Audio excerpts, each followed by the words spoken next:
দেখতে অনেকটা অজগরের বাচ্চার মতো ছোট ও সরু লেজের সরীসৃপটি দৈর্ঘ্যে ৩ থেকে ৫ ফুট পর্যন্ত হয়ে থাকে। মাথা চ্যাপ্টা, ত্রিভুজাকার এবং ঘাড় থেকে আলাদা। শরীর জুড়ে অনেকটা চাঁদের মতো গাঢ় বাদামি গোল গোল দাগ। দৈহিক এই বৈশিষ্ট্যের কারণে শুকনো পাতা বা ধান ক্ষেতের মধ্যে খুব সহজেই লুকিয়ে রাখতে পারে নিজেকে। বলছে বিশ্বের অন্যতম বিষধর সাপ রাসেলস ভাইপারের কথা, যা স্থানীয়ভাবে চন্দ্রবোরা বা উলুবোরা নামেও পরিচিত।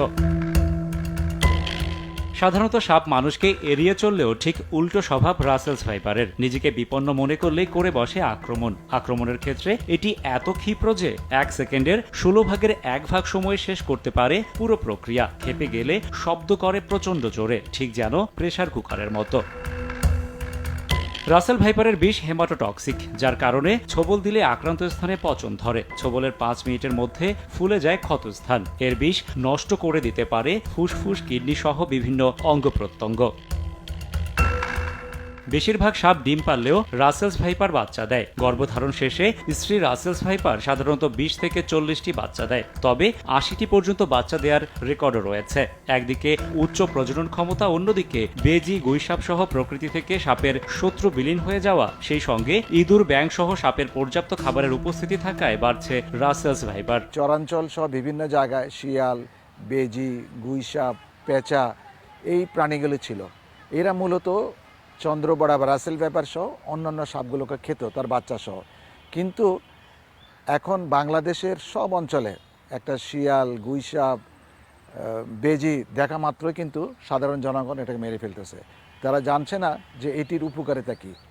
এর কারণে কিন্তু রাসেল ভাইপারের সংখ্যা এখন বেড়ে যাচ্ছে, কারণ তার কিন্তু খাদক নাই, ইকোসিস্টেমে একটা ব্রেক হয়ে গেছে। দেশে একটা সময় বিলুপ্ত বলা হলেও দেশ জুড়ে এখন মাথা ব্যথার কারণেই রাসেলস ভাইপার। বরেন্দ্র অঞ্চলের বাসিন্দা হলেও সাপটির রাজত্ব এখন দেশের অন্তত ২৫টি জেলায় পৌঁছে গেছে, চাঁদপুর, বরিশাল, পটুয়াখালী পর্যন্ত।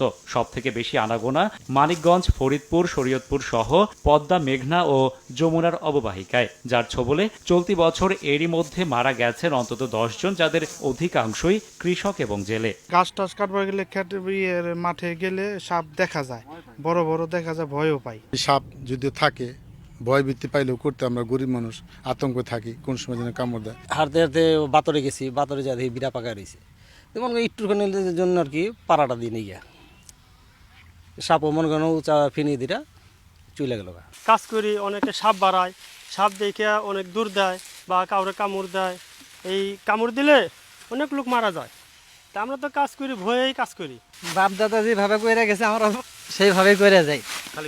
খালি ভাইয়া যে কয়টি ইনকামাই করি ওই কয়টি যদি আমরা জুতা প্যান্ট কিনতে আঙ্গর জায়গা আমরা বপুলাভান বাঁচামুখী দিয়ে। পর্যাপ্ত সুরক্ষা সামগ্রী ছাড়া মাঠে কাজ করা এবং সাপে কাটার পর গ্রামীণ জনপদ এখনও ঝাড়ফুঁকের মতো কুসংস্কার থেকে মুক্ত না হওয়ায় মৃত্যুর সংখ্যা বাড়ছে, যদিও উপজেলা পর্যায়ে পর্যাপ্ত অ্যান্টিভেনম না থাকারও অভিযোগ আছে।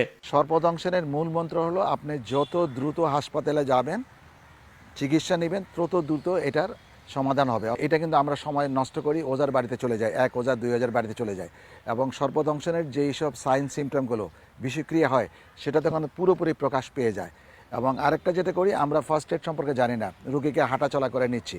যখন হাঁটাচলা করে তখন কী হয়, তার ব্লাড প্রেশার বেড়ে যায়, তাই না, তার রক্ত চলাচল বেড়ে যায়, তখন বিষ কিন্তু দ্রুত সারা শরীরে এবং